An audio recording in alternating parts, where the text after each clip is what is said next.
At the table in front of her friends, my daughter whispered to me, "Dad, you are my stress. Tomorrow, you are out." I did not ask for explanations. I did not cry. I just went upstairs. I packed 2 changes of clothes in a grocery bag, and I left. At 11 at night, 79 years old, homeless, she thought she had destroyed me. But she did not know what I was hiding on the other side of the city, nor what that night was going to change forever. If this story moves something in you, subscribe. Every day there is a story that could be yours. Tell us where you are watching from. My name is Edward. I am 79 years old. I am a widower. I was a history teacher for 42 years. And that night, sitting at my daughter Ashley's table, I understood that my life no longer mattered to anyone. It was Saturday. She had invited 6 people from her work, people who talked about 5-star hotels, foreign clients, and promotions. But I was there because she ordered me to be that morning. Dad, if you come down, do not speak. Just serve yourself and shut up. I did not ask why. I did not ask anything anymore. Since Rebecca, my wife, died, I learned that it is better to be silent than to bother anyone. I put on a clean shirt. I combed my hair. I went down, and I sat at the end of the table, where no one had to look at me, where I could make myself invisible, because that was what Ashley wanted, for me to disappear without disappearing. The table smelled of expensive perfume and red wine. Ashley had put out the good plates, the ones she had kept since her wedding. There were candles, soft music, everything prepared to impress. I served myself a little salad. I chewed slowly, trying not to make noise, trying not to bother anyone with the sound of my existence. Next to me was Karen, the neighbor from the 4th floor, that woman who always looked at me with fake pity. "How are you?" She asked me with that sweet voice people use when they do not care about the answer. "I am fine, thank you," I said. She smiled and went back to talking to the others. No one else spoke a word to me. It was as if I were an old painting hanging on the wall. I was there, but no one noticed. No one wanted to see it. I just occupied space. And that was exactly what I was to Ashley. Occupied space. Ashley laughed a lot that night. Too much. I knew her. I knew that when she laughed like that forced, it was because she was on the verge of collapse. That afternoon, her ex-husband Gary had called her asking for money again. I heard it from my room. "I have nothing to give you, Gary. Leave me alone." She hung up and stood in the hallway, breathing hard with her hands clenched. I went out to ask her if she was okay.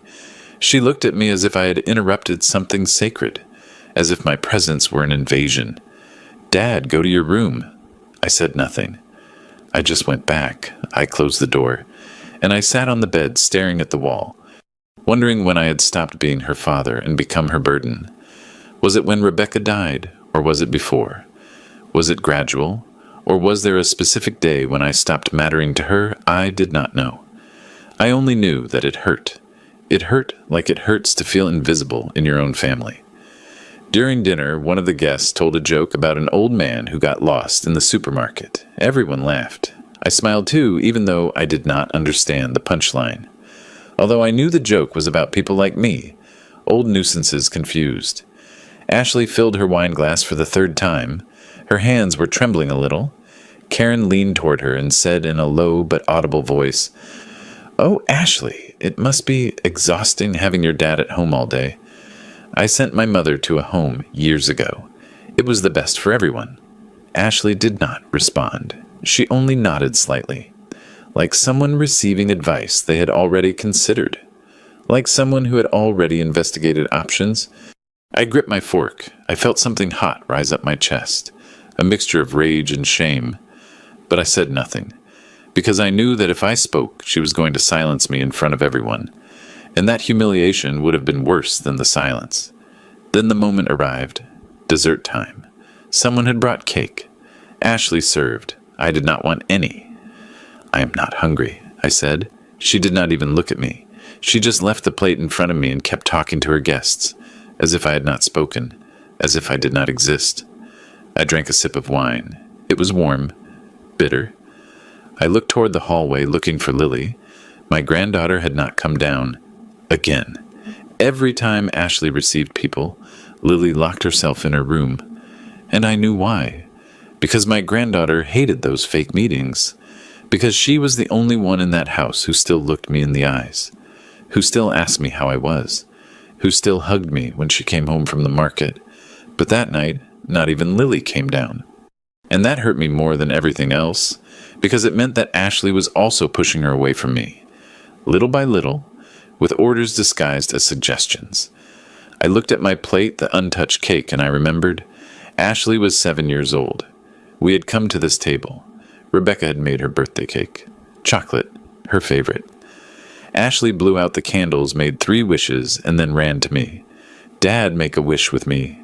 And I asked, that you always be happy, my love. She smiled. She hugged me with those small arms that barely went around my neck and said, I just want you to be with me always. Always, Dad. Forever. I closed my eyes. I took a deep breath, and I returned to the present, to this table, where that same girl, now a 43-year-old woman, had just told me that I was extra, that I should leave, that tomorrow, like someone asking to take out the trash.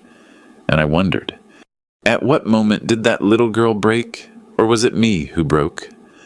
Ashley got up to pour herself more wine. When she returned, she leaned toward me. I looked up. Her eyes were red, shiny, tired, glassy from the alcohol and from something else, from years of accumulated resentment. She stared at me and said in a low but clear voice, with that coldness that is only learned with practice, Dad, you are my stress. Tomorrow, you are out. Some of the guests heard her. One laughed nervously, not knowing if it was a joke. Another coughed and looked away uncomfortable. Karen raised her eyebrows with a knowing smile, like someone saying it was about time. Well done. I stayed still, the fork still in my hand, the wine half drunk, my heart beating slowly as if it also wanted to give up. I did not ask where. I did not ask for explanations. I did not beg, because I understood. There were no longer explanations. There was only tiredness. There was only rejection. There was only that sentence that split me in two, and that finally showed me what I had always feared, that my daughter no longer loved me. Maybe she never did. I finished chewing, slowly, calmly, as if nothing had happened. I left the fork on the plate without making noise. I wiped my mouth with a napkin. I folded it. I left it next to the plate. I got up slowly. My knees cracked. No one looked at me. Everyone kept talking, laughing, drinking, as if I were no longer there, as if I had already gone. I pushed the chair carefully, without making noise, because even in my exit I wanted to be invisible, not to bother, not to make them uncomfortable.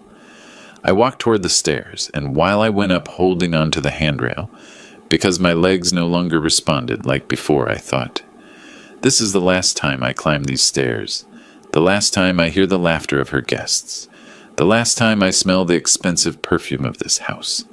Because I knew that if I left, I was not going to return. Because I knew that my daughter was not kicking me out for a few days. She was erasing me from her life, and I, for the first time in 3 years, was not going to beg her to let me stay. This time, I was going to leave before she threw me out officially. This time, I was going to go with the little I had left. Dignity. I entered my room, that room that used to be the storage room, the room for things that are no longer useful. That is where Ashley kept the Christmas boxes, the old suitcases, the things she no longer used, and then she stored me. Among the boxes, among the oblivion, I opened the closet. I took out a grocery bag, one of those green plastic ones that one keeps just in case. I put in 2 pairs of pants, 3 shirts, underwear, my blood pressure, pills, my ID, my notebook, where I wrote down important things. Things I did not want to forget, because at 79 years old, one starts to forget. And I did not want to forget who I had been, and a photo of Rebecca. The photo was from 50 years ago. We were at the beach. She was smiling. I was too. We seemed immortal. We seemed invincible. It seemed that nothing could separate us. But it separated us. Death. And then loneliness. I looked at it for a moment. I touched her face with my finger. "What do I do, my love?" I asked her in a low voice. "Where do I go?" She did not answer. She never answered. She only looked at me, with that eternal smile, with that frozen youth. I put the photo away. I closed the bag. I put on my coat, the same one I used when I went to work, when I was still someone. And I left. I went down the stairs. Every step creaked, as if the house were also saying goodbye. I passed in front of the living room. The guests were still there, talking, laughing. Someone was telling a joke. Everyone laughed. Ashley had her back turned, serving coffee. She was wearing the black dress that Rebecca had given her, the last gift. And she did not even know it. No one saw me. Or maybe they saw me and they did not care. Or maybe they were happy. Finally, the old man is leaving. I opened the apartment door. The hallway was empty, illuminated by those white lights that buzz, that never turn off, that illuminate, but do not warm. I closed the door slowly, without slamming it, without drama, like someone closing a chapter that no longer makes sense to read, like someone closing a book that ended badly. I walked toward the elevator. I pressed the button. I waited. I heard the laughter behind the door, more and more distant. The elevator doors opened. I entered. I saw my reflection in the metal, an old man with slumped shoulders, wet eyes, a bag in his hand, a man who no longer had a home. The doors closed. I went down, and with every floor that passed, I felt that I was leaving behind not only an apartment, I was leaving behind a whole life, a daughter, an illusion, a love that was never returned. When I left the building, the cold air hit my face, like a slap, like a reminder that the outside world was not going to be kinder than the inside one. Nathan, the neighbor from the second floor, was smoking by the door. He was a 64-year-old man, ex-military, one of those who speak little but see everything, who do not ask but understand. He looked at me. I looked back at him. He put out the cigarette against the wall, calmly, like someone who has all the time in the world. He nodded with his head, slowly, with respect. He said nothing. It was not necessary, because in that gesture was everything. I know what happened. I listened. I saw. And I do not blame you. And if I could, I would help you. But I cannot. I can only watch you leave and wish you luck. I also nodded. I returned the gesture, like telling him thank you for seeing me, for not judging me, for not laughing. And I kept walking. The street was empty. It was cold. The wind moved the dry leaves.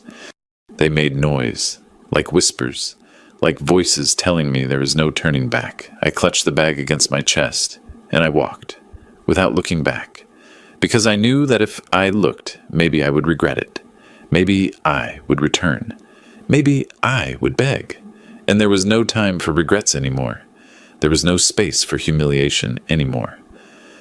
I walked 2 blocks to the bus stop, 2 blocks that seemed like 2 miles, because every step hurt, not in my legs, in my soul. There was a frozen metal bench. I sat down. The cold went through my coat. The wind whistled between the buildings like a lament, like a sad song that no one wanted to hear. A taxi passed, free, with the light on. I did not call it. I did not have money to waste on taxis. And besides, what for? I was in no hurry. I had no destination. I only had an address, a name, a hope. A young couple passed, hugging, laughing. He whispered something in her ear. She laughed. They kissed. I looked away, not out of envy, out of pain, because I remembered when I hugged Rebecca like that, when we walked down the street holding hands, when we were still happy, when it still mattered, when we still had a future. Now it did not matter anymore. Now the future had ended. Now I was an old man sitting on a bench with a grocery bag, waiting for a bus to take him nowhere, or maybe somewhere. I still did not know. And while I waited, I asked myself, where does a man go when he no longer has a home? Where does he go when his own daughter tells him he is a nuisance? The bus arrived at 11:32, line 47. I know because I looked at the clock on the post 3 times, as if looking at the clock could stop time, as if it could delay the inevitable. That bus crossed the whole city, from downtown to New Hope, the neighborhood where I lived more than 40 years ago, when I was still young, when I still had a future, when Rebecca and I had just gotten married and everything was possible. I got on slowly. My knees no longer responded like before. Every step was an effort, a negotiation with a body that no longer obeyed me. I grabbed the handrail, tightly, because I was afraid of falling, and even more afraid that no one would pick me up. The driver looked up. He was a man of about 50, with a thick mustache and a worn blue uniform. He stared at me. He frowned, as if trying to place me, and then he opened his eyes. Mr. Edward. I looked at him. It took me a second. Patrick Miller, my student, 30 years ago. He sat in the back. He drew in the margins of his notebooks, maps, battles, ancient cities. But he was intelligent, very intelligent. One of those students one never forgets. It is me, Mr. Edward. I cannot believe it is you. His voice held surprise and something else. Concern, tenderness, like someone seeing an old friend who was doing badly. He looked at the bag in my hand, the green grocery bag, cheap. He looked at my face, my swollen eyes, my wrinkled clothes, my old coat, and he understood. I did not ask how. Sometimes people know. They just know. Because pain can be seen. It can be smelled. It can be felt. Get on, Mr. Edward, and put your money away. You do not pay me. I tried to protest, to take out my wallet, to do the right thing. No, Patrick, He raised his hand, firm. You taught me to read maps. You taught me that history is not just dates, it is people. People who suffer. People who fight. People like you. This is the least I can do. Please, let me do this. I nodded. My chin was trembling. I felt like I was going to cry, but I held it in. Because one does not cry on the bus.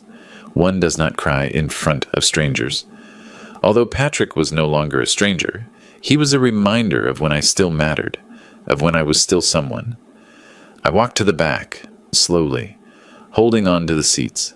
I sat in the last seat, next to the window. I put the bag on my lap. I hugged it, as if it were the only thing I had left in the world, because it was the only thing I had left. Patrick started driving. The engine roared, and I looked out the window, watching the city pass by, watching my life pass by. The city passed slowly. Tall buildings with dark windows, lives lit up behind closed curtains, people having dinner, watching television, laughing, living, closed businesses with metal gates, graffiti on the walls, trash on the corners, empty streets illuminated by orange streetlights that flickered, about to go out, like me. I recognized some corners. The bakery where Rebecca bought bread on Sundays, closed now, with a for sale sign. The park where I took Ashley when she was a little girl, dark, empty, with rusty playground equipment. Other corners I did not recognize. Everything had changed. New buildings where there used to be houses, parking lots where there used to be squares, or maybe I was the one who no longer belonged, the one who had remained trapped in another time. I looked at my reflection in the glass, a wrinkled old man with tired eyes, a 2-day beard, messy hair. When did I get so old? I do not know. One does not realize it. It is gradual. One day you wake up, you look in the mirror, and you see your father, and then you understand. You have already crossed to the other side. You are already the old man people avoid on the bus, the one who smells of medicine, the one who coughs too much, the one who talks to himself. You are already the one who bothers just by existing, the one who is extra. The bus stopped, brakes screeching, doors opening with a tired sigh. A young woman got on with a sleeping baby in her arms. She must have been about 25, hair tied back, tired face, simple clothes. She sat in the front. The baby did not wake up. He had his mouth open, his little hands closed. The woman rocked him gently with that tenderness that only mothers have. That automatic movement, unconscious, that pure love that asks for nothing in return. I looked at her, and I felt something sharp in my chest. A physical pain. Real. Because I remembered when Ashley was like that, small, defenseless, perfect. When she needed me for everything, to eat, to sleep, to laugh. When I was her hero, her whole world. Dad, carry me. Dad, tell me a story. Dad, I am scared. Do not go. And I never left. I stayed by her bed until she fell asleep. I sang her songs. I invented stories for her. When did she stop needing me? When did I go from being her hero to being her burden? Was it when she grew up? Was it when she got married? Was it when Lily was born? Or was it when Rebecca died, and there was no longer anyone to remind her that I also deserved love? The bus started moving. The woman got off 3 stops later. The baby was still asleep, and I kept looking out the window, watching my life pass by, watching everything I lost pass by. Patrick watched me through the rearview mirror. I saw him. Our eyes met every so often. He looked away. I did too. But we both knew. I knew he wanted to ask. He wanted to know what an old man like me was doing alone, with a grocery bag, at 11 at night. He wanted to know if I was okay, if I had somewhere to go, if I needed help, but he did not ask, and I thanked him in silence, with every mile that passed, because there are questions that open wounds, that force you to say out loud what one can barely think, and mine were still fresh. They were still bleeding. They still hurt with every breath. The bus continued its route, slow, tired, like me. We passed through wide avenues, deserted, through neighborhoods I used to know, where I had lived, where I had worked, where I had been happy, through places where I was no longer welcome, where I no longer belonged. And then we arrived at St. Vincent's Hospital, that white building that took everything from me. Rebecca had died there 3 years ago. 3 years, 2 months, and 14 days. But who was counting? And instinctively I closed my eyes, squeezing them shut, as if that could erase the image, as if that could erase the memory. I did not want to see.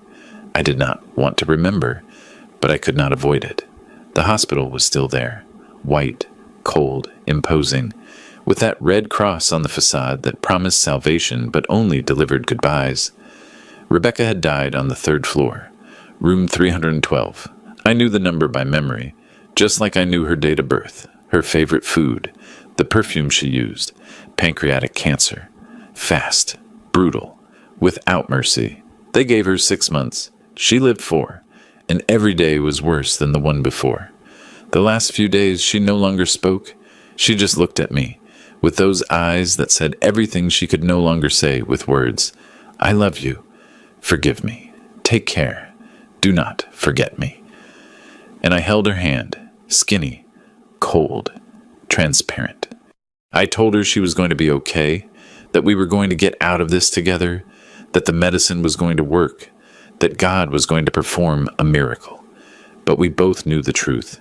We both knew it was a lie, that we only had hours left, minutes, seconds.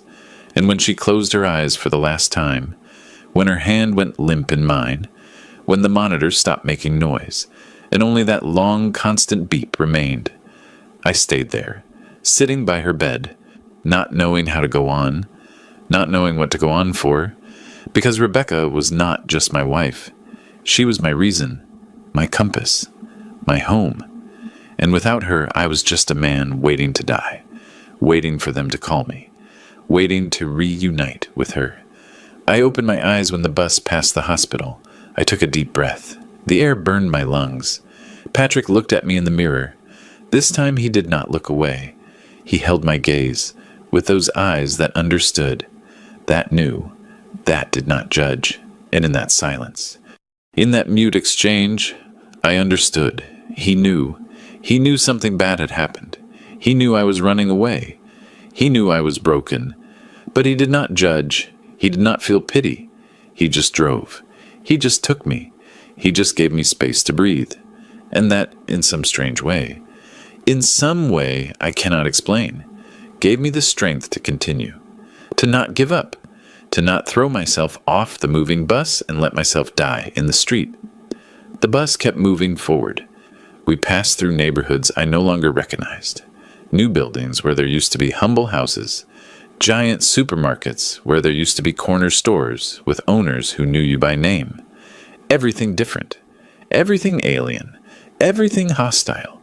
As if the city were telling me, "You no longer belong here.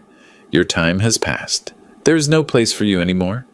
At a stop, a boy got on with his grandfather. The boy must have been about 8 years old. Messy hair. Backpack with wheels. The grandfather must have been about 70. White hair. Cane. Plaid shirt. The boy held his hand, tightly. Like someone who does not want to let go, he helped him up. "Slowly, Grandpa. One step at a time." He looked for a seat for him. "Sit here. This is the best one." And the grandfather smiled, grateful, loved, needed.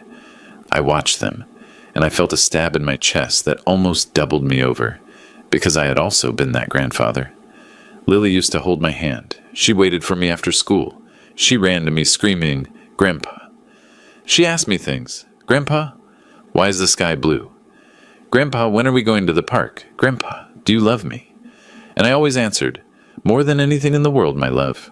When had I stopped doing that? When had she stopped waiting for me? When had she stopped running to me? Or had it been Ashley who pushed her away from me, who told her not to look for me, who told her I was a nuisance I did not know? I only knew that the last time Lily hugged me was months ago, 4 months and something, and that I missed those hugs more than I could admit, more than I could bear. The boy and his grandfather got off 2 stops later. The boy helped him down. "Careful, Grandpa."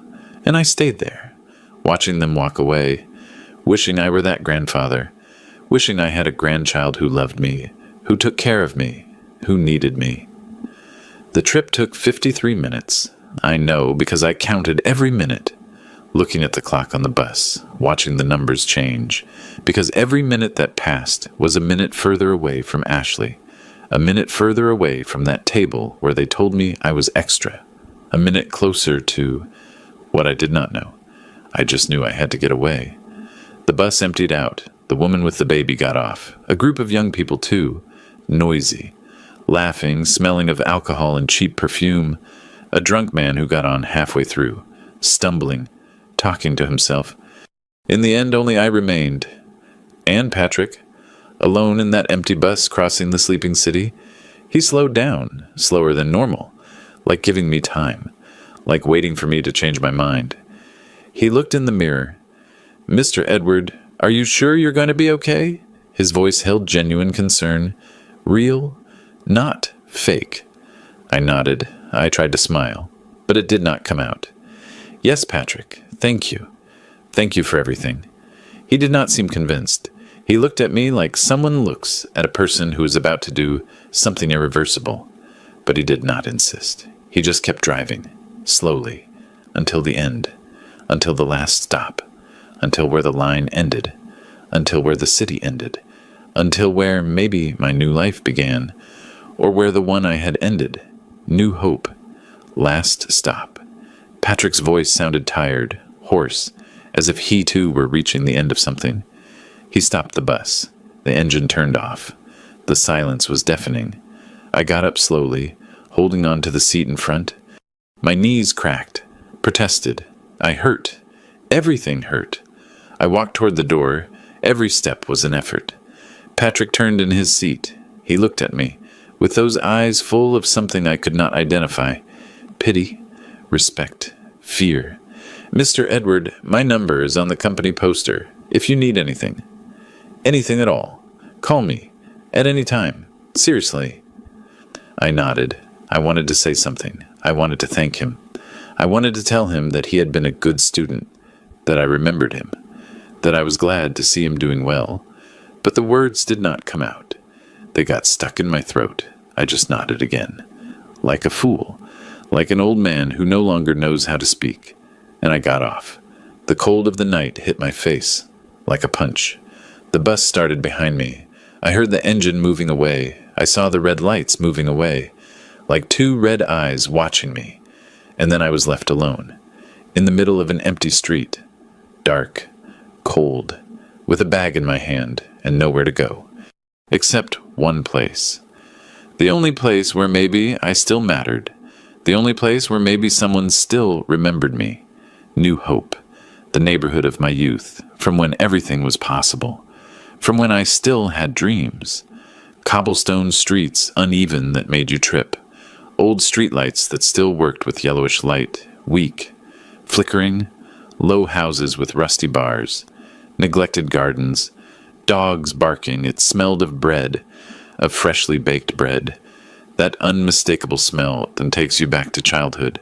And then I remembered Betty, Joe's Bakery, where Rebecca bought bread every Sunday, and if Betty was still there, then Oliver too, Oliver Stone, my best friend since we were 17, since we were young and stupid, and believed we were immortal.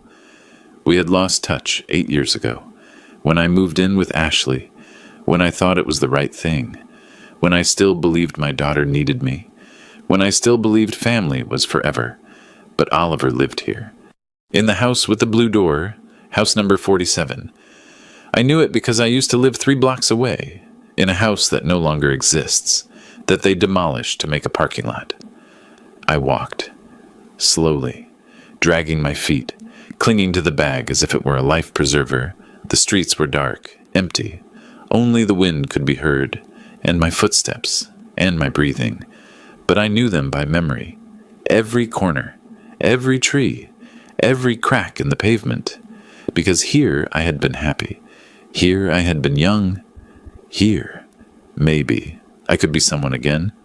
I arrived at the house, faded blue door, bluer in my memory than in reality, peeling paint falling off in pieces, windows with white curtains, yellowed by time, light on inside.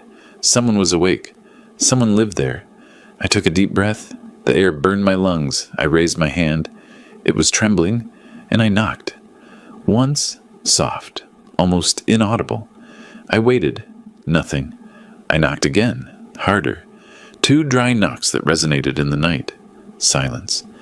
And then I heard slow steps, dragging, someone walking with difficulty, someone old, like me. The door opened, slowly, creaking, and there he was, Oliver, 81 years old, 2 more than me, but he looked 100, white hair, whiter than I remembered, thick glasses, old blue striped pajamas, worn out, with holes.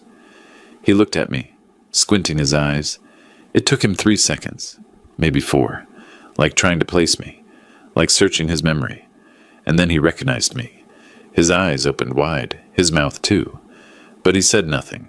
He asked nothing. He did not say, "What are you doing here?" He did not say what happened. He did not say, "Are you okay?" He just opened the door wider with that universal gesture of welcome, of acceptance, of brotherhood. Enter. It was not a question. It was an order full of understanding, of love, of that which only old friends understand without the need for words. I entered. I crossed the threshold. And it was like crossing from one world to another, from darkness to light, from cold to warmth, from loneliness to company. Oliver closed the door behind me, carefully, like closing the door to the past, like protecting the present. And for the first time in 3 years, since Rebecca died, I felt I had come home, to a place where I did not have to apologize for existing, to a place where I still mattered, to a place where, maybe, I could live again. Oliver closed the door behind me. He said nothing. He just walked toward the kitchen. I remained standing in the hallway, holding the bag, not knowing what to do. The house smelled old, of medicine, of stop time. Everything was the same as 40 years ago. The dark wood table, the pendulum clock that no longer worked, the picture of the Virgin on the wall. But there was something new, something that was not there before. On the table, next to a glass of water, there was a bottle of pills, morphine. I recognized it because Rebecca took them at the end. Oliver returned with 2 steaming cups, chamomile tea. "Sit down." His voice sounded tired, more tired than I remembered. I sat down. Oliver sat in front of me, with difficulty. I saw how he held onto the edge of the table, how he made a face of pain. "Are you okay?" I asked. He nodded, but he did not convince me. "Oliver, those pills," He looked down. He sighed. Pancreatic cancer. Stage 4. I have 3 months left, maybe 4 if I am lucky. I felt like I had been punched in the chest. My voice came out broken. Oliver took a sip of tea. I was diagnosed 6 months ago. I did not want to tell anyone. What for? There was nothing to be done anymore. I remained silent, looking at him. And then I understood. My only friend was also dying, and I did not even know. I stayed looking at him. Oliver, my friend. The one who taught me to play chess when we were 17. The one who accompanied me the day I got married. The one who cried with me when Rebecca died. And now he was telling me he was dying. And I had not been there. I had not known. I had not been able to say goodbye. Oliver, forgive me. He shook his head. There is nothing to forgive. I should have been there. You are here now. And that is the only thing that matters. I wiped my eyes, but the tears kept coming out, because I was losing everything.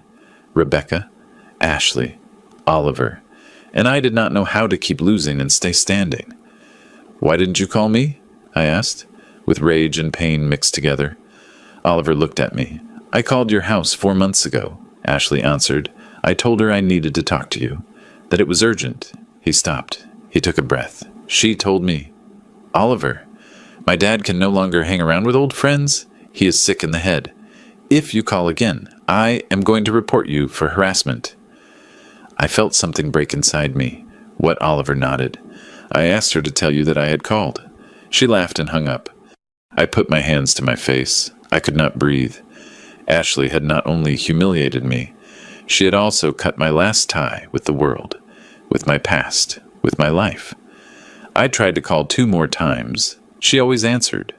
The 3rd time she threatened to block the number. Oliver left the cup on the table. His hands were trembling. Edward, your daughter not only kicked you out of her house, she erased you from your life. And then something inside me exploded. I stood up suddenly. The chair fell backward. She had no right. I shouted. My voice sounded hoarse, desperate. I took care of her.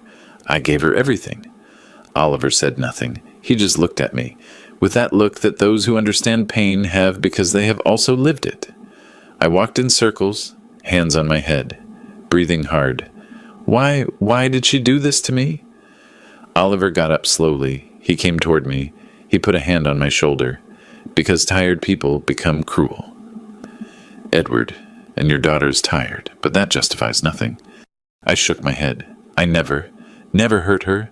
I never asked her for anything. Oliver squeezed my shoulder. I know, but sometimes people do not need reasons to reject you. They just need space, and you occupied that space. I felt the tears fall, hot, angry. Rebecca was right, I murmured. Oliver frowned. My wife? Before dying. She told me, Ashley is afraid of getting old, and because of that, one day she is going to be afraid of you. I did not believe her. I thought it was the grief talking. But she was right. Oliver let me go. He sat back down. Edward, there is something else you have to know. I looked at him. What else can there be? He took a deep breath. My children do not speak to me either. It has been 3 years since I heard from them. When I told them I had cancer, they said, Dad, you are already old. It is natural. Do not call us any more with those dramas. I felt a lump in my throat. Oliver, he raised his hand, do not pity me. I am telling you because you need to know something. You are not alone.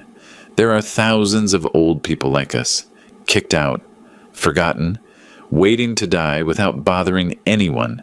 And in that moment, in that old kitchen with that dying friend, I understood the most painful truth of all.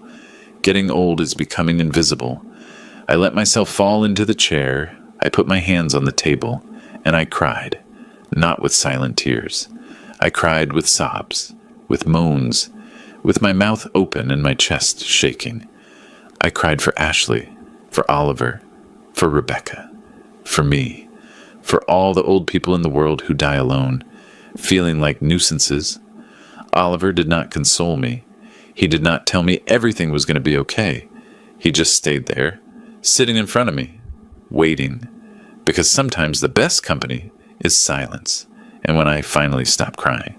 When I had no tears left, Oliver said, "There is a bed in the back room. The sheets are clean. Sleep. Tomorrow we continue." I got up as best I could. I grabbed the bag. I walked toward the back room. It was small, a bed, a closet, a window. I sat on the bed. The springs creaked. I looked at the ceiling. There were damp spots, a crack, and then I thought, why go on? Why wake up tomorrow if I matter to no one, if my own daughter hates me, if my best friend is dying, if my wife is dead? What for? I lay down. I closed my eyes. And I wished not to wake up. I wished sleep would take everything away. The pain, the shame, the loneliness. But it did not happen. I just slept. And I dreamed of Rebecca, of when we were still young, when we were still happy. I woke up startled. I do not know what time it was. It was dark. I heard a noise, a thud. It came from the living room. I got up. I left the room. Oliver was on the floor. He had tripped. He was trying to get up, but could not. I ran to him. I helped him up. He weighed little. Too little. "I am fine," he murmured, but he was not fine. He was shaking, sweating. I took him to the sofa. I sat him down. "Does it hurt?" He nodded. "It always hurts." I went for the pills. I gave them to him with water. I waited. Little by little, the shaking stopped. Oliver took a deep breath. "Thank you." I shook my head. "Do not thank me. You opened the door for me when no one else did." We stayed there, in silence. Oliver on the sofa, me sitting on the floor next to him. And then he said, "Edward, do not give up." I looked at him. "Why not?" He smiled. A sad smile.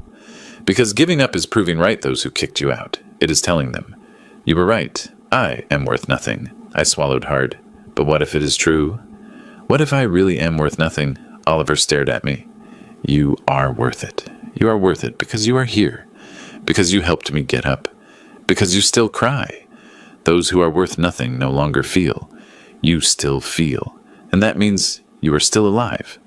I did not answer, but his words stayed with me, like a seed planted in dry earth. I went back to the room. I lay down again. But this time I did not wish to die. I only wished to wake up and find a reason to continue. A reason that was not Ashley, nor Rebecca, nor the past. A new reason, my reason. I closed my eyes, and I slept, deeply, without dreams. And when I woke up there was light, and Oliver was alive, and I was too. And that, for now, was enough. I woke up with the sun on my face. Everything hurt. My back, my knees, my soul. But I was alive. I got up. I went to the bathroom. I washed my face with cold water. I looked in the mirror. I was still an old man, but I no longer looked like a defeated old man. Just tired. I left the room. Oliver was already awake. He was in the kitchen, preparing coffee. He moved slowly, holding onto the furniture. "Good morning," I said. He turned around. He smiled. "Good morning." "Did you sleep?" I nodded. "Better than I expected." He served 2 cups. "Good. Today we are going to the bakery. I need bread, and you need air." I did not argue. I just nodded. Because he was right. We had breakfast in silence. Toast with butter, bitter coffee. Simple. Perfect. When we finished, Oliver got up. "Let's go." We went out. The street was quiet. The sun was still low. It was cool. We walked 3 blocks. Oliver with his cane. Me by his side, attentive in case he tripped. We arrived at the bakery. Joe's Bakery.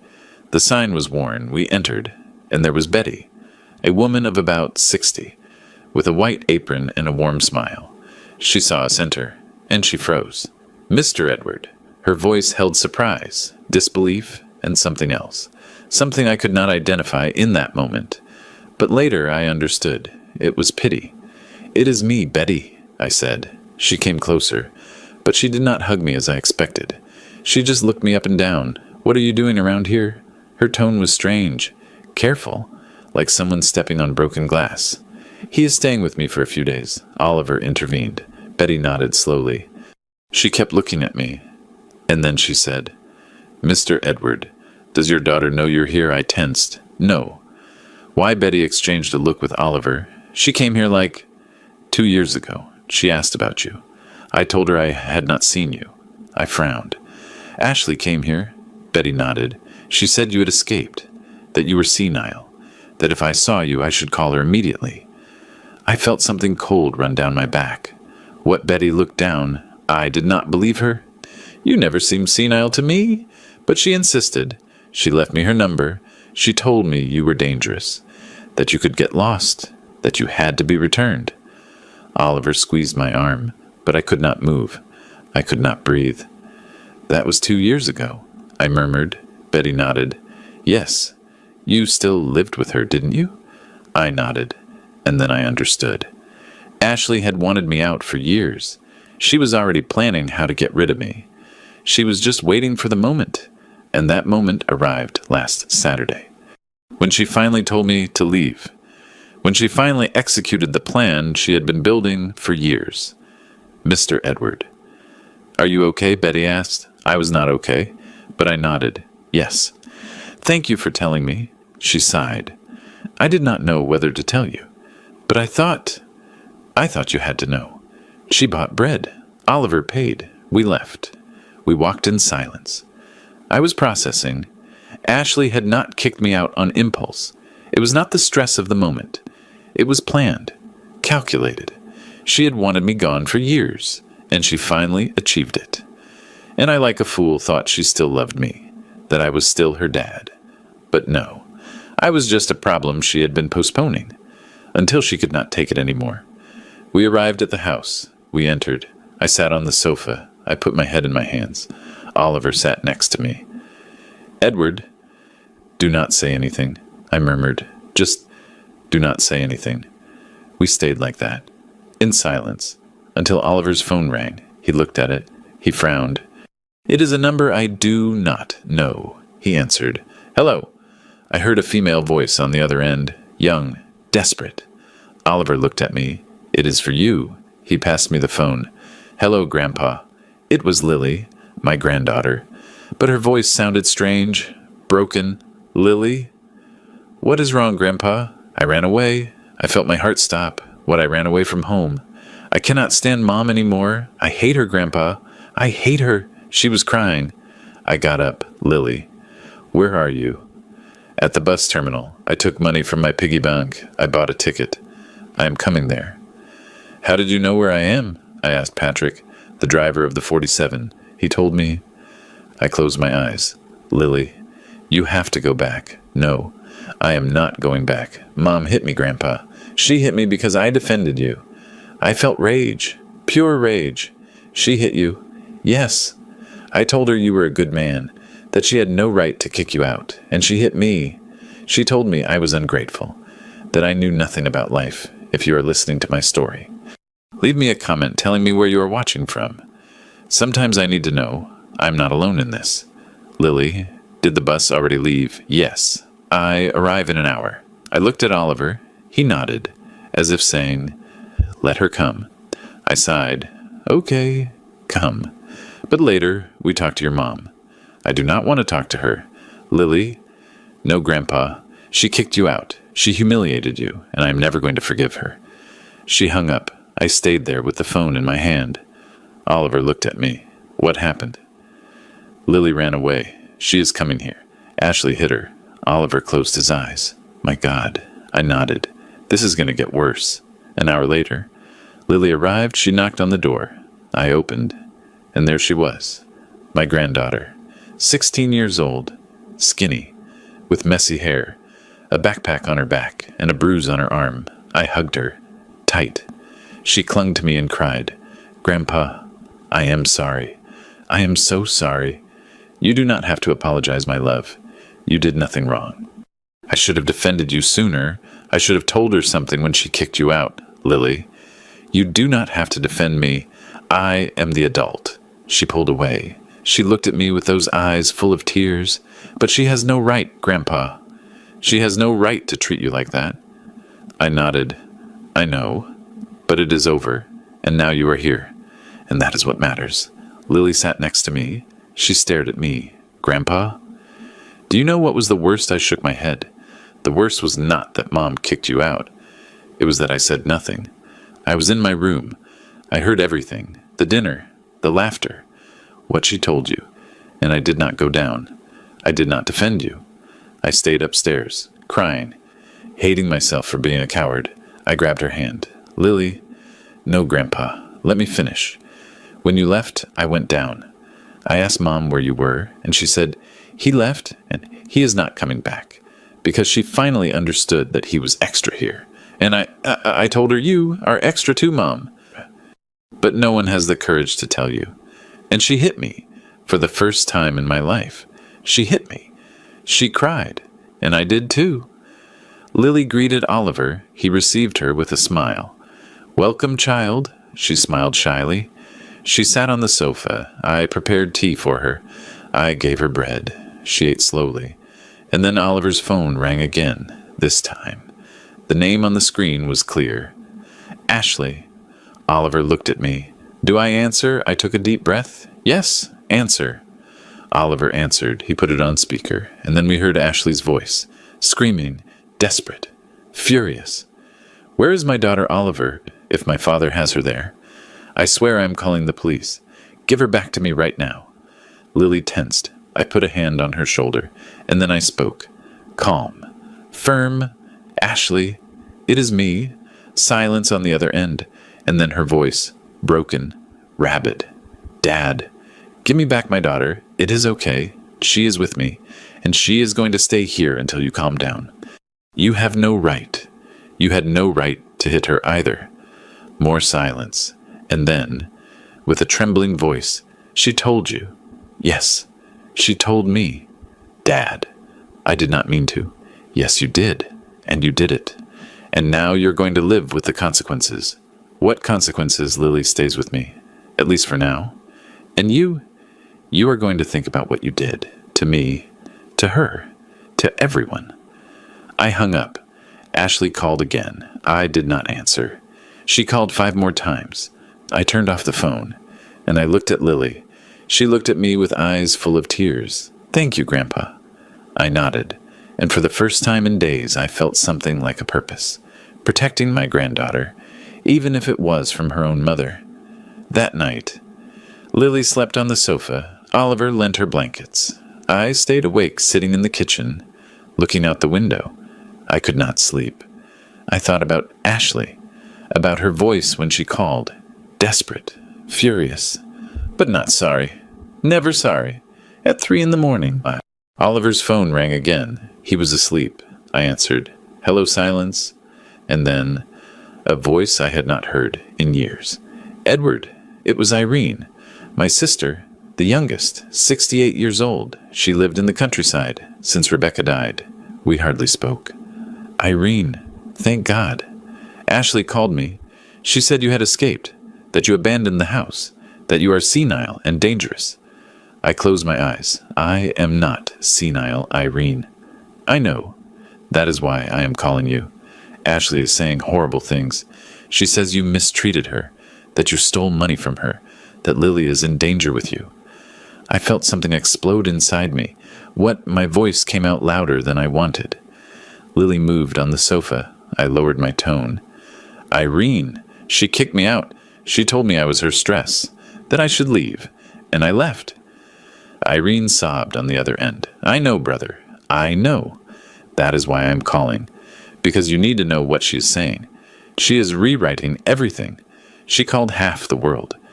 The neighbors, her work. She even called Daniel. I tensed.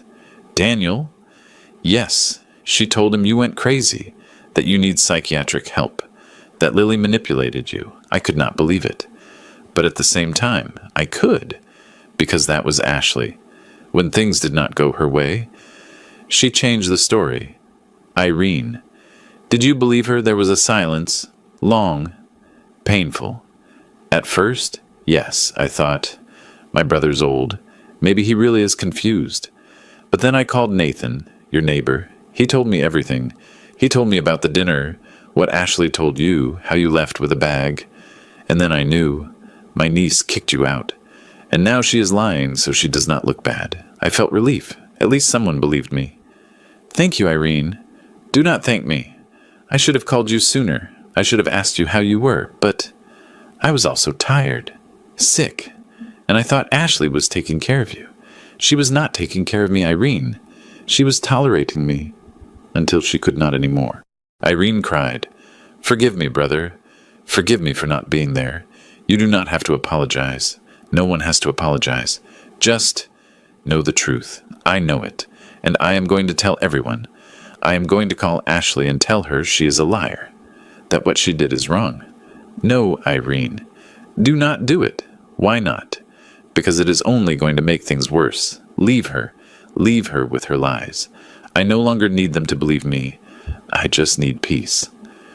Irene sighed. Okay, but brother, come to my house. Please, do not stay there.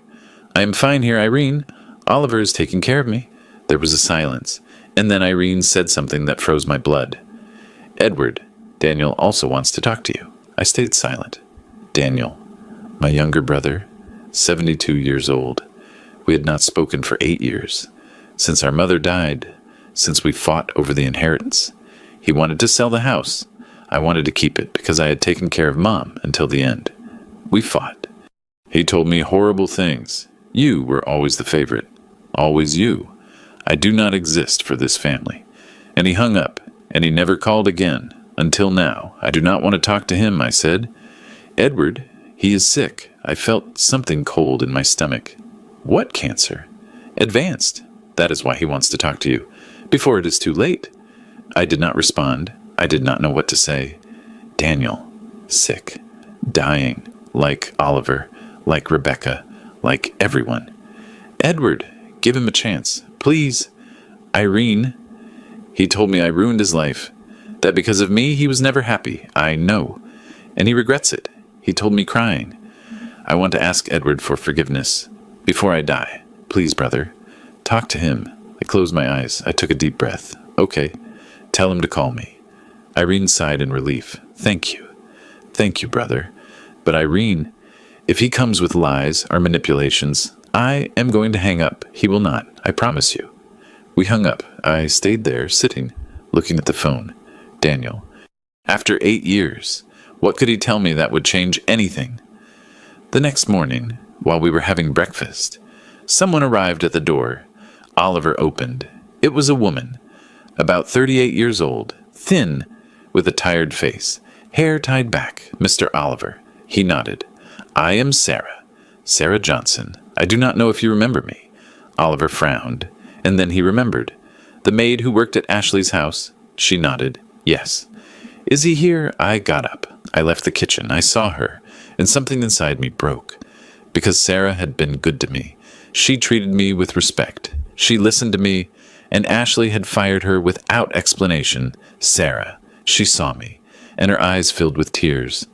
Mr. Edward. Thank God. She entered. She sat down. I served her coffee. She was trembling. Mr. Edward, I tried to find you. I called the house. Ashley blocked me. I wrote to Lily. She told me you had left. And then I got Mr. Oliver's number from an old paper I had saved. Oliver nodded. She called me 2 days ago. I told her Edward was here. Sarah looked at me. I need to tell you something. Something I should have told you months ago.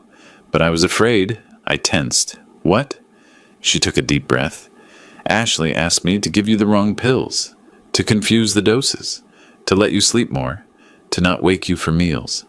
She said, the more he sleeps, the less he bothers. I felt as if they had thrown ice water on me. What Sarah nodded, crying. I did not do it. I swear I did not do it. That is why she fired me. Because I refused. I told her, Ma'am, that is abuse. I cannot do it. And she screamed at me.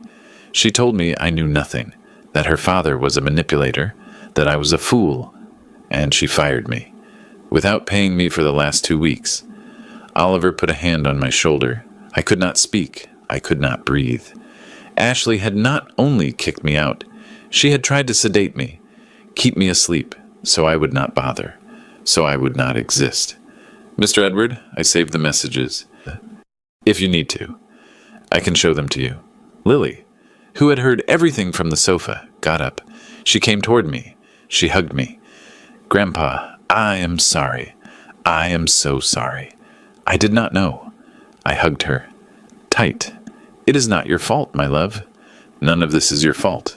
Sarah wiped her tears. There is more. Ashley sold your medications, the ones that were left over. She sold them on the internet to get extra money. And the letters from the bank. She hid them.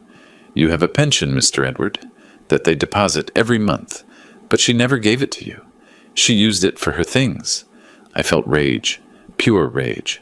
Not for the money, for the betrayal, for the lie, for the contempt. Why are you telling me this now? Sarah stared at me. Because when I found out Lily was here, I knew things were going to explode, and you need to know who you are dealing with. Ashley is not going to give up.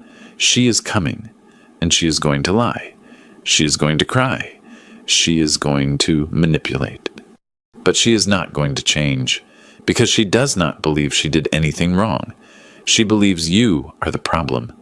And she is always going to believe that, and in that moment, with Sarah in front of me, with Lily hugging my side, with Oliver next to me, I understood. There was no turning back. My daughter had betrayed me in ways I could not even imagine, and I could no longer forgive her, because forgiving someone like that would be betraying myself.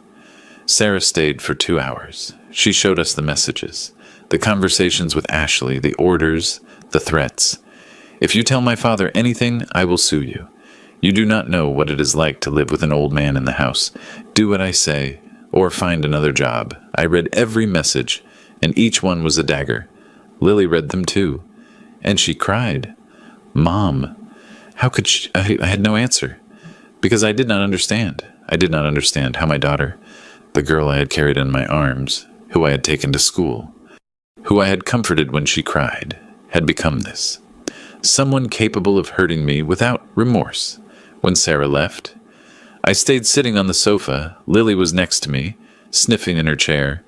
Neither of us spoke until Lily said, "Grandpa, there is something else you have to know." I looked at her. She got up. She went to her backpack. She took out an old notebook with worn covers, with yellowed pages. I found this in Mom's room. It was hidden at the bottom of her closet. I think it belongs to Grandma. She handed it to me. I took it. My hands were trembling. It was Rebecca's diary. I recognized it by the handwriting, by the smell. Lavender. Her. Did you read it? I asked. Lily shook her head. No. I felt I shouldn't. It is yours. I opened the diary. The first pages were from years ago, decades, simple notes. Today, Edward gave me flowers. Ashley took her first steps. We went to the movies. We laughed. Happy things, normal things. But toward the end, the entries changed. They became dark, sad. Ashley is changing. She no longer smiles like before. I asked her if she was okay. She yelled at me. She said not to meddle in her life. Edward does not realize it, but I do. Our daughter is leaving us behind. I turned the pages, and I arrived at the last entry, dated 3 days before Rebecca died, and what I read split me in two. I kept reading. Another entry. 2 years before her death. Today was Edward's birthday. Ashley did not come. She called. She said she had work. But I heard laughter in the background. She was at a bar with friends, and she preferred that to being with her father. Edward pretended he did not care. But I saw it. I saw how the light went out of his eyes when he hung up the phone, and I did not know what to say. Because what do you tell a man whose own daughter forgot him? I turned another page. Ashley came, today, but not to see us, to ask us for money. Again.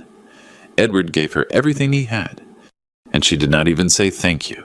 She just grabbed the envelope and left. And I stayed thinking, when did she become like this? Was it our fault? Or are there people who are simply born without knowing how to love?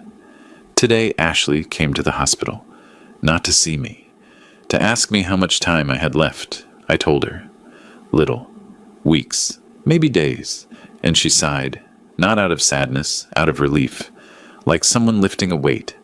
And then she said, "And Dad, is he going to be okay alone?" I told her, "Your dad is not going to be alone. He is going to have you." She laughed, a bitter laugh. "Mom, I cannot take care of Dad. I have my life, my work, my daughter. I cannot, I told her. He is your father, Ashley. He needs you. And she stared at me. Mom, I did not choose him. You chose me. But I did not choose this. And she left, without saying goodbye, without hugging me. And I stayed there in that hospital bed knowing my daughter is going to reject her father, and there is nothing I can do to avoid it. I closed the diary. My hands were trembling. Lily looked at me. What does it say, Grandpa? I could not speak. I just passed her the diary. She read, and she put her hands to her mouth. No, it cannot be. Oliver read it too, and he shook his head. Rebecca knew. I nodded. Yes, she knew, and she could do nothing. Lily cried, Grandpa, I am sorry. I am so sorry. I hugged her. Do not apologize, my love. You are not your mother. You are different. She clung to me. I am never going to abandon you. Never. And I knew it was true, because Lily had Rebecca's heart, not Ashley's. I kept reading. There was more. A loose note, written with shaky handwriting, as if Rebecca could barely hold the pen. Edward, if you are reading this, it is because I am no longer here, and it is because something went wrong, something I feared. Ashley rejected you. I know. I saw it coming. For years I saw it, the way she looked at you, the way she sighed when you spoke, the way she avoided hugging you. I tried to talk to her. I tried to make her understand, but she did not want to listen. And now, my love, I tell you this. Do not go back. If she kicked you out, do not go back. Do not beg her. Do not humiliate yourself, because Ashley does not know how to love, and you deserve to be loved. Tears fell on the paper, staining the ink. Your place is not with her. Your place is where they receive you with open arms, where you do not have to apologize for existing, where you are not a burden. Look for Oliver. He was always your true brother, more than Daniel, more than anyone. Look for him, and stay with him, and live, Edward. Live without guilt, without shame, without apologizing for getting old, because getting old is not a crime. It is a privilege, and you deserve to live it in peace. I love you. I always loved you, and wherever I am, I'm going to be watching over you. Rebecca. I closed the diary. I pressed it against my chest, and I cried, like I had not cried since she died, because Rebecca had known me, she had understood me, and she had given me permission to be happy without Ashley. Lily hugged me, Oliver put a hand on my shoulder, and we stayed like that, the three of us, in that old house, with that old diary, and those old truths that finally came to light. After a while, I calmed down, I wiped my face, and I said, Rebecca was right. I am not going back. Lily nodded. You do not have to go back, Grandpa. You can stay here. With me. With Mr. Oliver. Oliver smiled. This house is yours, Edward, for as long as you need. I nodded, and for the first time in days, I felt something like hope. It was not happiness. Not yet. But it was something. It was the certainty that it was worth going on, that Rebecca was watching over me, even from death. That afternoon, someone knocked on the door. Oliver went to open it, and then I heard a voice, deep, hoarse, familiar. Is Edward here? Oliver turned toward me. He looked at me, as if asking. Do you want to see this person? I got up. I went to the door, and there he was. Daniel, my brother, 72 years old, but he looked 90, thin, pale, with deep circles under his eyes, with a cane, with clothes that were too big for him. And when he saw me, his eyes broke. Edward! I did not answer. I just looked at him. And I waited, because this time it was not going to be me who spoke first. This time he had to take the first step. Daniel looked down. Can I come in? Oliver looked at me. I nodded. Daniel entered. He sat on the sofa. I sat in front of him. Lily was in the kitchen. Oliver, too. Giving us space. Daniel looked at me and said, I came to ask for your forgiveness. I did not answer. I just waited. He continued. What I told you 8 years ago was wrong. I was angry, resentful, jealous. Mom always preferred you, and I never got over it. But that justifies nothing. You took care of her. You sacrificed yourself. And I just wanted money. He broke down. And now I am dying. And I realize that I wasted 8 years. 8 years in which I could have been with you. In which I could have been your brother. I felt something in my chest. It was not forgiveness. Not yet. But it was something. It was understanding. Because Daniel was also alone. He was also scared. He was also dying without anyone to take care of him. "Why are you coming now?" I asked. Daniel looked at me. "Because Irene told me what Ashley did to you. And I saw myself reflected in her. The same rage, the same resentment, the same inability to love. And I do not want to die being like her. I do not want to die hating you." I closed my eyes. I took a deep breath. And I said, "I do not hate you, Daniel. I never hated you. It just hurt that you left me." He nodded. "I know. And I am sorry. I really am sorry. And in that moment, in that house, with that sick brother in front of me, I understood. Forgiveness does not erase the pain, but it does allow you to move forward. And I was already tired of carrying grudges. Daniel and I stayed there, sitting, looking at each other. 8 years had passed since the last time. 8 years of silence, of resentment, of words that were never said. He looked so sick, so fragile, so broken. "How much time do you have left?" I asked. He looked down. 3 months, maybe less. I nodded. "I am sorry." He shook his head. "Do not be sorry.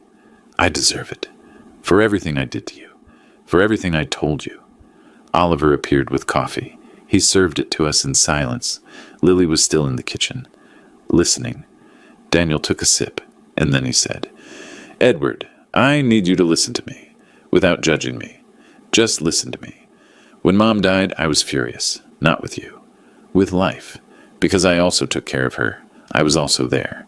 But she only talked about you. Edward does this. Edward is so good. I was invisible. And when she died and left the house in your name, I felt like they were erasing me again." His voice broke. "But it was not your fault. It was mine. For not knowing how to handle my own demons. And I hurt you. I told you horrible things. Things I did not feel." I looked at him, and I saw sincerity. Or at least what seemed like sincerity. "And now what do you want now?" He took a deep breath. "I want you to come live with me. I have a big house. 3 bedrooms, a nurse. You can bring Lily. We can be a family again." I felt something stir inside me. Family. After 8 years, after everything, but at the same time. Daniel was my brother, my blood, and he was dying. "Why now?" I asked again. He wiped his eyes. "Because Ashley called me. She told me you had left, that you were senile, that Lily was in danger, and I believed her, at first. But then I called Irene, and she told me the truth. She told me what Ashley did to you, and I saw myself reflected in her, the same cruelty, the same selfishness, and I do not want to die being like her. I do not want to die knowing I was just as cruel to you." I swallowed hard, because his words sounded real. They sounded honest. "Edward, give me a chance, just one. Let me make it up to you. Let me take care of you." Lily came out of the kitchen. She looked at me, with those eyes that said, "Grandpa, do not trust so fast." But Daniel seemed genuine. He seemed repentant. "I do not know, Daniel. I need to think about it." He nodded. "It is okay. Take your time. But think about it, please." He got up. He walked toward the door, and then, just before leaving, he turned around. "Oh, there is one more thing." Something in his tone changed. It became colder, more calculated. "What thing?" I asked. He hesitated, and then he let it out. "I need you to forgive me officially. Before a notary. Because there is a pending inheritance from Mom. A property in the countryside. And if you forgive me legally, we can divide it." I froze. "Oliver, too." Lily clenched her fists. "What?" My voice came out low. "Dangerous." Daniel raised his hands. "It is not what you think. It is just a legal formality. We both need to agree to sell. And the lawyer says that if there is a documented reconciliation, the process is faster." I stared at him. "Daniel, Did you come for me or for the money? He tensed. I came for you. The money is just... It is just a pending issue. No. My voice was firm. You came for the money. All this. The cancer. The apologies. The big house. Everything was so I would sign. Daniel paled. No, Edward. Get out. Edward, please. Get out, Daniel. Get out now. He looked at me, looking for some sign that he could convince me, but he did not find it. Because I had already learned, I had already seen that play before. With Ashley, with Gary, with everyone who used me and then discarded me. Edward, I'm sorry. You are not sorry. You just feel that you lost your opportunity. Daniel pressed his lips together, and without saying anything else, he left. The door closed, and I stayed there, standing, feeling a strange mixture. It was not sadness, it was not rage, it was relief. Because this time I had not fallen.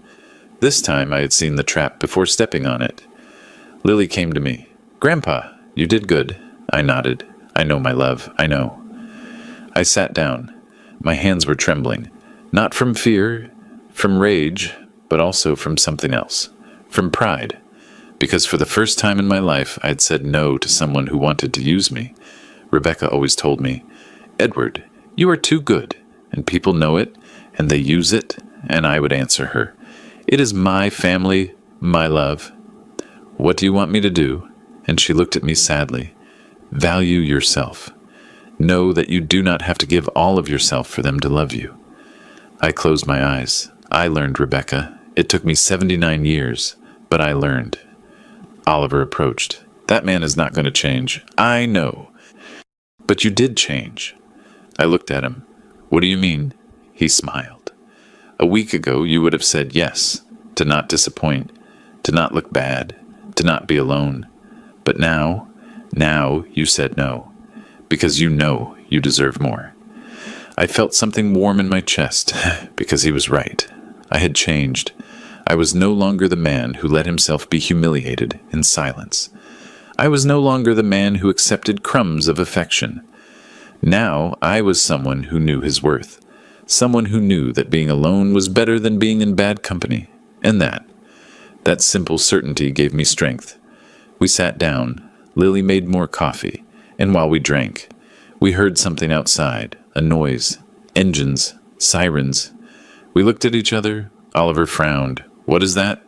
He went to the window, and then, with a tense voice, he said, It is the police. My heart stopped. What Lily ran to the window. Grandpa, there are 3 patrol cars. I got up. I went to the door. I opened it, and there they were, 3 patrol cars. With their lights on, 6 police officers got out. One of them, a man of about 40 with an impeccable uniform, walked toward me. Edward Sanchez. I nodded with a dry throat. It is me. He took out a notebook. We have a complaint of kidnapping of a minor. Lily Sanchez. Is she here? I felt as if the ground opened under my feet. Kidnapping. The officer nodded. Your daughter, Ashley Sanchez, filed a formal complaint. She alleges that you removed the minor from the home without her consent, that you have her held against her will. Lily came out, with eyes full of tears. That is a lie. I ran away. My grandpa did not kidnap me. The officer looked at her. Miss, are you Lily Sanchez? She nodded. Yes. Are you here of your own free will? Yes. My mom hit me. She humiliated me, and I decided to leave. The officer wrote it down. He looked at his partner. We need to speak with you, Mr. Edward, and with the minor.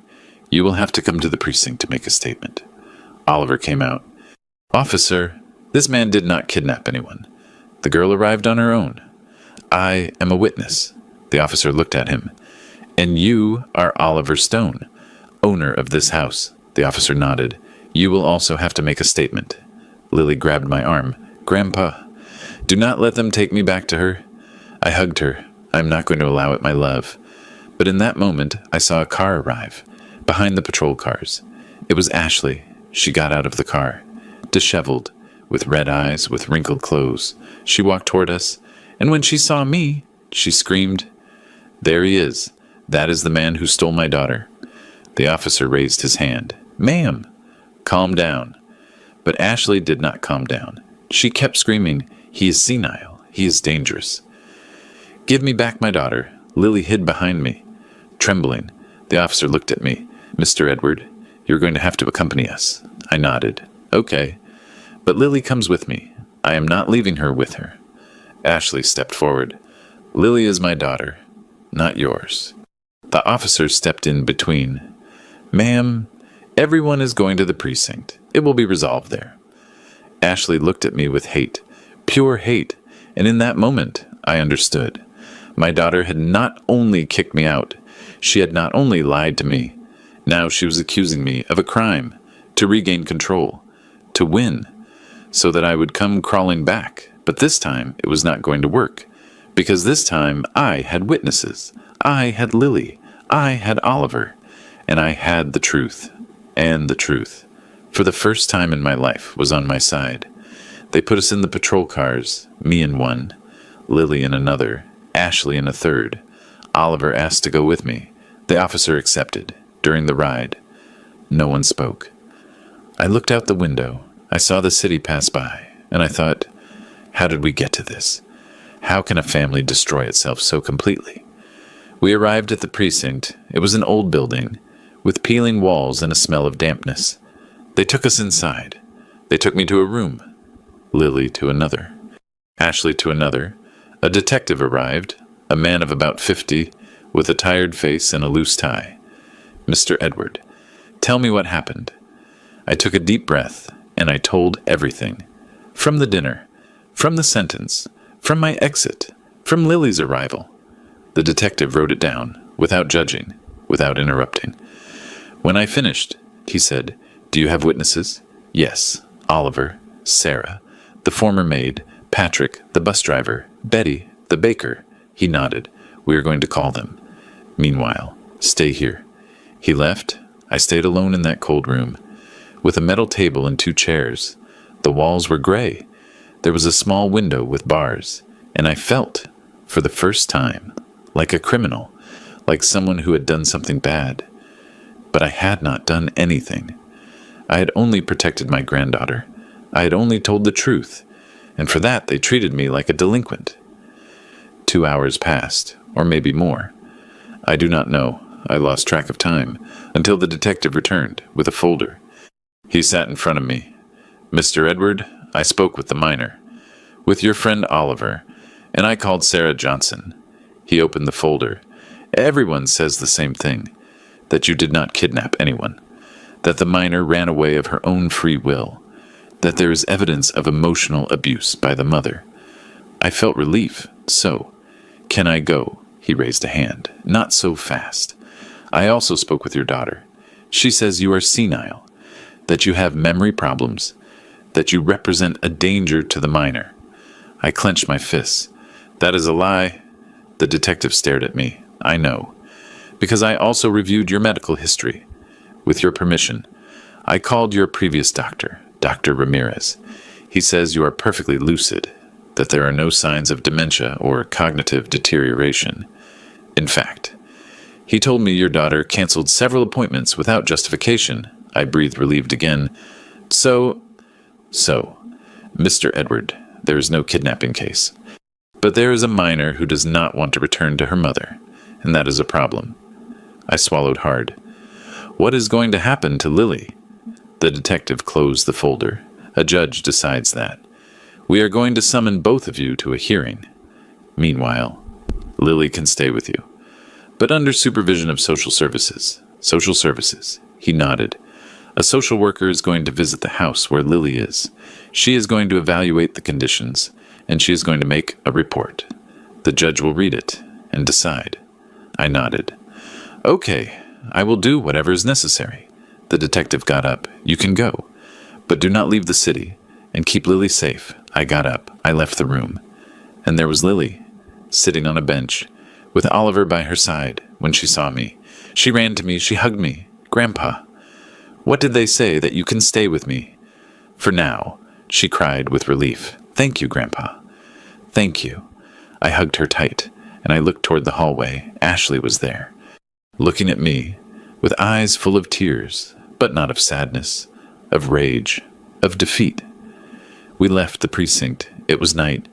The air was cold. Oliver called a taxi. We returned to New Hope in silence. When we arrived, Oliver made tea. Lily sat on the sofa. I sat next to her. And then, for the first time in hours, I breathed. "Grandpa, do you think the judge will let me stay with you?" Lily asked. I looked at her. "I do not know, my love, but I am going to fight. I am going to do everything in my power so you can stay." She nodded. "I am going to fight too." Oliver sat with us. "You are both going to be fine. I will make sure of that." And in that moment, in that humble house, with those loyal people, I felt something I had not felt in years. Family. The next day, I woke up early. I had things to do. Things I could not postpone. I went to the bank with the help of Betty, who accompanied me.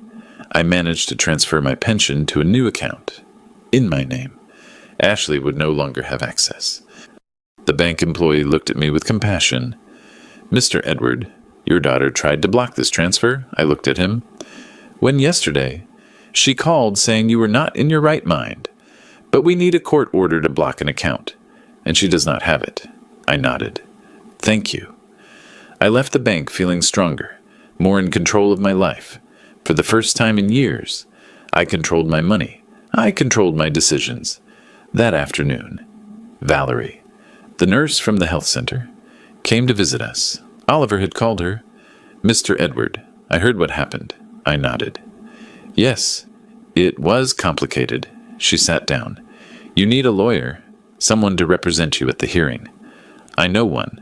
His name is Ethan Lawson. He's good, and he does not charge much." I thanked her. She gave me the number. I called that same afternoon. Ethan came the next day. He was a man of about 60, with thick glasses and an old briefcase, but he spoke with assurance, with knowledge. "Mr. Edward, your case is strong. You have witnesses. You have evidence. And you have a minor who clearly does not want to return to her mother. We can win this." I felt hope. Real hope. The following days were intense. Ethan asked for statements. Sarah gave a statement. Patrick gave a statement. Betty gave a statement. Even Nathan, the ex-military neighbor, gave a statement. Everyone said the same thing. Ashley had kicked me out. She had humiliated me, and Lily had run away of her own free will. Meanwhile, Lily and I settled into Oliver's house. She slept in the back room, I on the sofa. Oliver insisted on giving me his bed, but I did not accept. "You are sick. You need to rest." He smiled. "And you too. But you are more stubborn than me." We laughed, and in the middle of the chaos, we found peace. Small moments of peace that kept us alive. Lily started helping Betty in the bakery. A few hours in the morning, Betty paid her a little, and Lily saved. "For when I have to go to college," she said. I looked at her with pride, because my granddaughter was strong. She was resilient. She was everything her mother was not.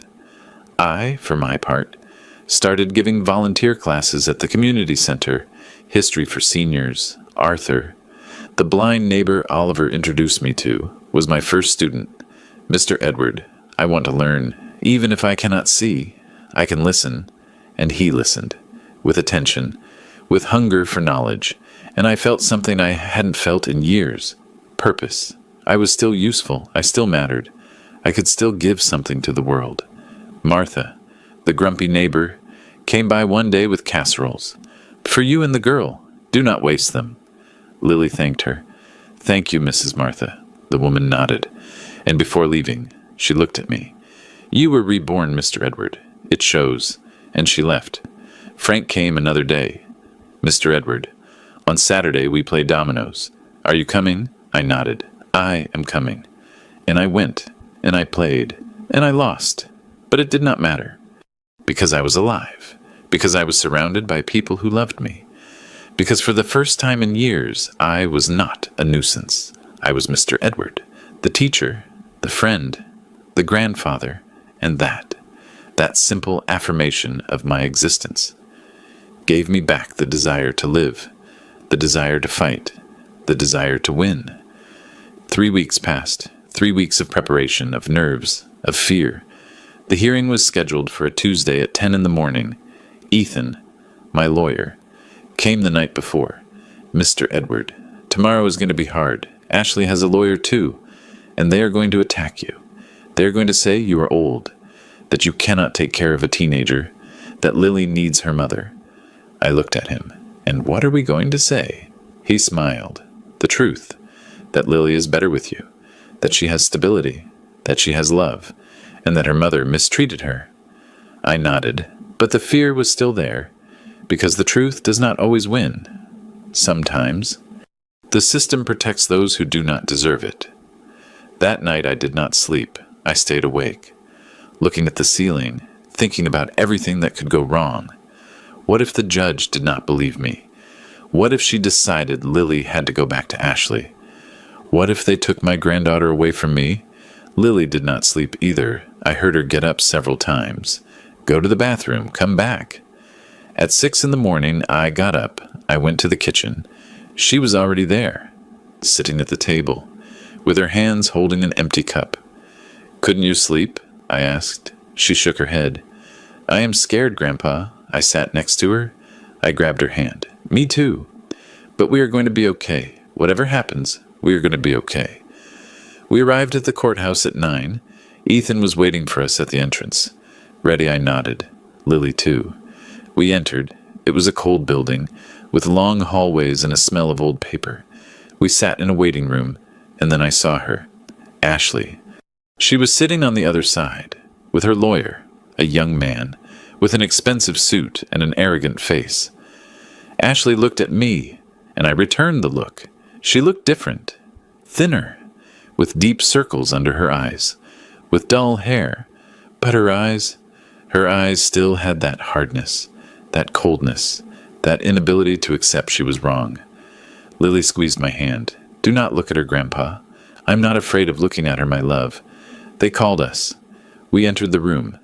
The judge was a woman, of about 55 years, with glasses and a serious expression. Good morning, I am Judge Vance. We are here to resolve the temporary custody of the minor, Lily Sanchez. Mrs. Ashley, you have the floor. Ashley's lawyer got up. Your Honor, my client is a responsible mother, hard-working, who has taken care of her daughter for 16 years. Mr. Edward, with all due respect, is a 79-year-old man. He does not have the resources or the energy to take care of a teenager. Besides, he removed the minor from the home without the mother's consent. That constitutes kidnapping. Ethan got up. Objection, Your Honor. There was no kidnapping. The minor ran away of her own free will. We have statements that prove it. Besides, there is evidence of emotional and physical abuse by the mother. Ashley's lawyer smiled. Abuse Mrs. Ashley never hit her daughter. There was an argument, normal between a mother and teenage daughter. Nothing more. Lily tensed next to me. Ethan looked at the judge. Your Honor, the minor has a bruise on her arm, documented by social services, and there are witnesses who confirm the emotional abuse. The judge wrote it down. Let's continue. Does Mr. Edward want to say something? I got up, with my legs trembling. Yes, Your Honor. I did not steal my granddaughter. She came to me because she had nowhere else to go, because her mother hit her, because her mother kicked me out of the house without reason. I just want to take care of her. Give her a home. Give her love. I know I am old. I know I am not perfect, but I love her, and she loves me, and that has to count for something. I sat down. The judge looked at me. Mr. Edward, do you have a stable place to live? Yes, with my friend Oliver. And do you have income? Yes, my pension. And I work at the neighborhood bakery. The judge wrote it down. And you, Lily? What do you want? Lily got up, with tears in her eyes. I want to stay with my grandpa. My mom does not love me. She only keeps me because she is ashamed that people know I left. Ashley's lawyer got up. Your Honor, the minor is being manipulated. It is obvious the grandfather put ideas in her head. Lily looked at him with rage. No one manipulated me.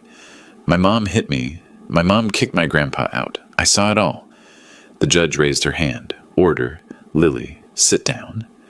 Lily sat down, trembling. I put a hand on her shoulder. The judge looked at the papers. I have here the report from social services. It says the minor is in good conditions at Mr. Edwards' house, that she has emotional stability, that she attends school, that there are no signs of danger. Ashley's lawyer tensed. But, Your Honor, it is temporary. A man of his age cannot. A man of his age, interrupted the judge, has taken care of this girl better than her own mother in the last weeks. That is what the report says. I felt a ray of hope. The judge called Betty. She entered. Nervous, she sat down. Mrs. Betty. You know Mr. Edward. Correct, yes, Your Honor. For 40 years. How would you describe him? Betty looked at me. Her eyes filled with tears. Mr. Edward he's one of those people one does not find anymore.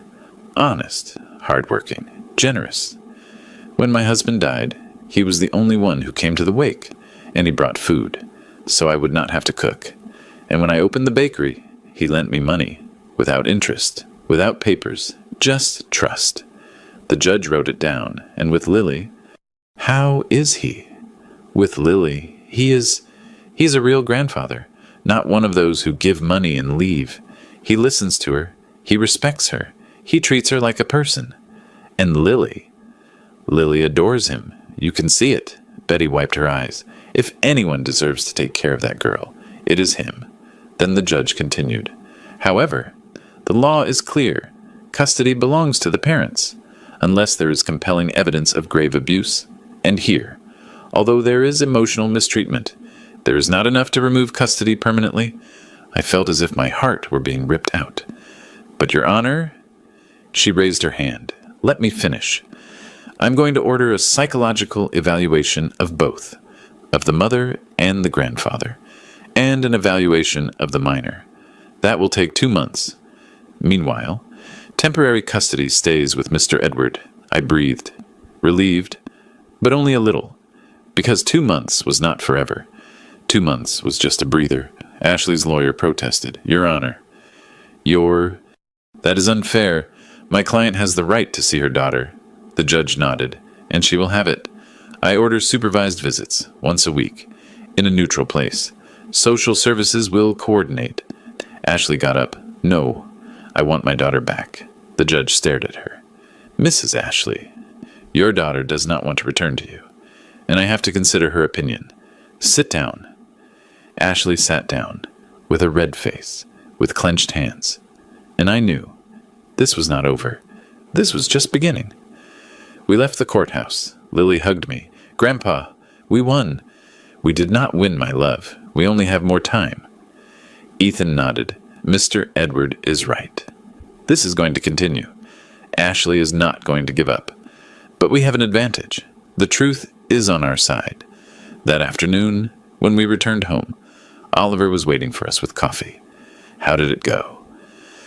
Good, more or less. I told him everything. He nodded.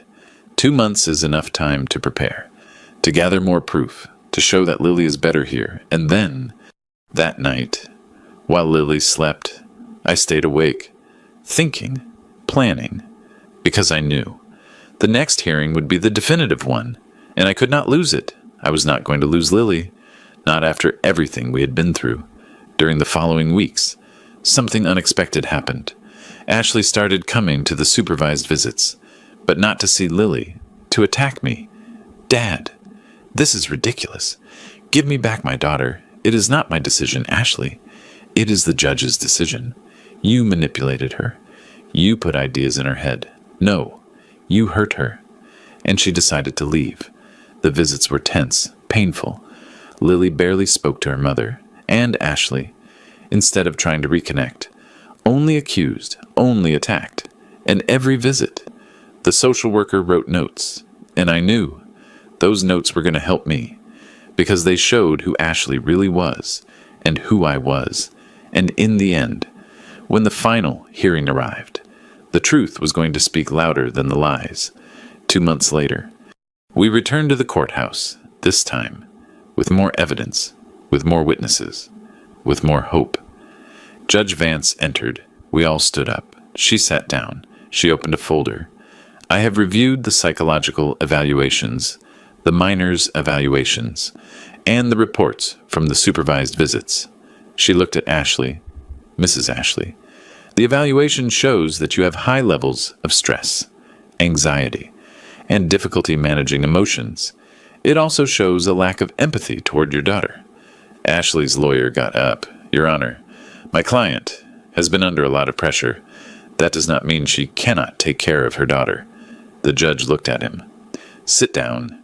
Mr. Edward, your evaluation shows that you are in full mental capacity, that there are no signs of dementia, that you have emotional stability, and that you have a strong bond with your granddaughter. I felt relief, but the judge continued. However, there is a concern, your age and your health.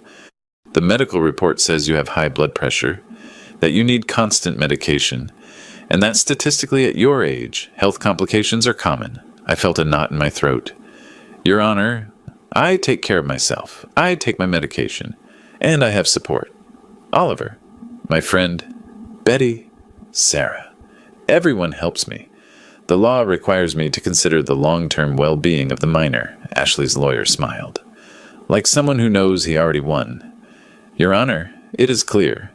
The minor must return to her mother. It is natural.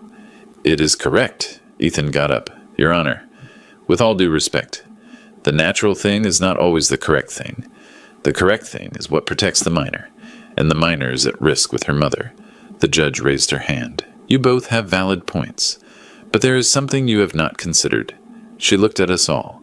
Lily's opinion. She turned toward my granddaughter.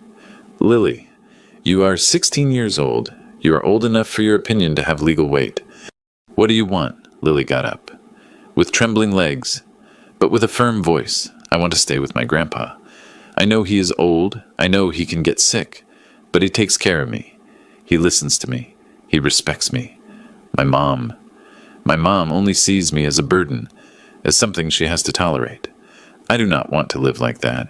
I prefer to be with someone who truly loves me, even if it is for a short time, than with someone who has me only out of obligation. Her words resonated in the room. The judge wrote it down. Ashley got up. Lily, that is not true. I love you. Lily looked at her with tears. No, Mom, you do not love me, and I no longer need you. Ashley paled. She sat down, as if she had been hit. The judge closed the folder. I have made a decision. But before that, I want to say something.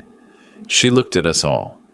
This case has made me reflect on what it means to be family, on what it means to care, and on what it means to love. She paused. Mrs. Ashley has the legal right to her daughter. That is indisputable. But the legal right does not always coincide with emotional well-being.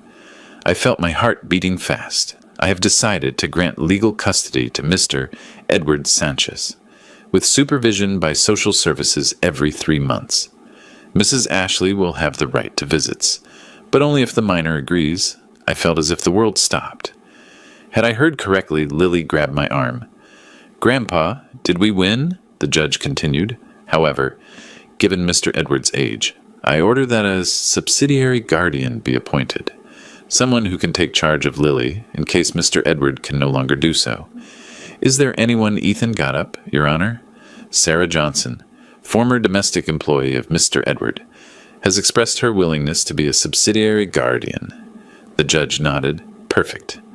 Let her be contacted for the legal procedures. She banged the gavel. Session closed. And in that moment, everything exploded. Lily cried. I cried. Ethan smiled. And Ashley got up and left.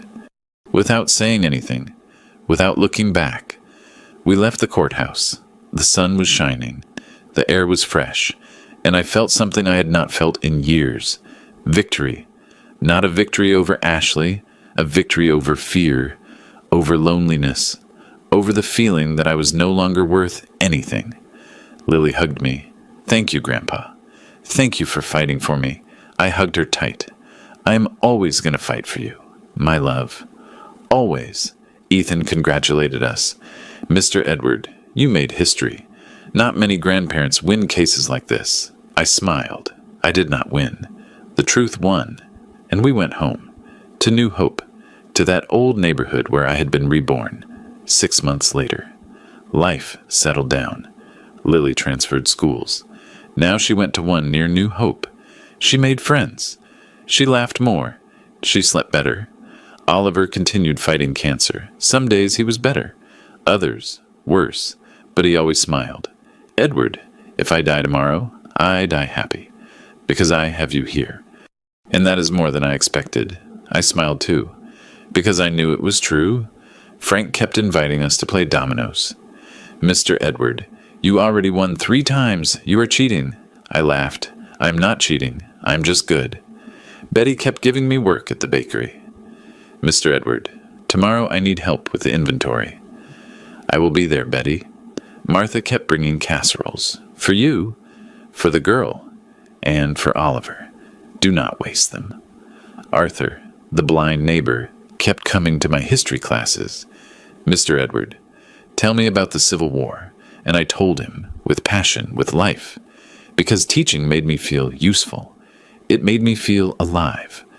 Irene visited us every month. She brought food, medicine, affection.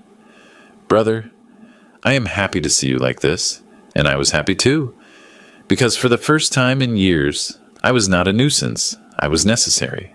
I mattered, and that changed everything. One afternoon, I was sitting on the porch. Lily brought coffee. Grandpa, what are you thinking about? I looked at her. About your grandmother. About what she told me in her diary. Love is not blood. It is a choice. Lily smiled. She was right. I nodded. Yes, it took me 79 years to understand it. But now I understand. Oliver came out with the newspaper. He sat next to me. What are you talking about? About love. About family. About choices. He smiled. Good conversations. Betty passed by on the street. Mr. Edward, tomorrow at 7, I raised my hand. I will be there. And in that moment, looking at Lily, at Oliver, at Betty, at that neighborhood that had received me with open arms, I understood something. I had won. Not against Ashley, against abandonment, against loneliness, against the idea that getting old was disappearing. And if you, who are listening to my story, have ever felt disposable, if they ever told you that you were a nuisance, if those who said they loved you ever rejected you, I want you to know something. You're not alone. I also went through that, and I survived. Not because I was strong, but because I found people who chose me, people who saw me, people who loved me without asking me to apologize for existing. And you can also find those people, that chosen family, that place where you matter.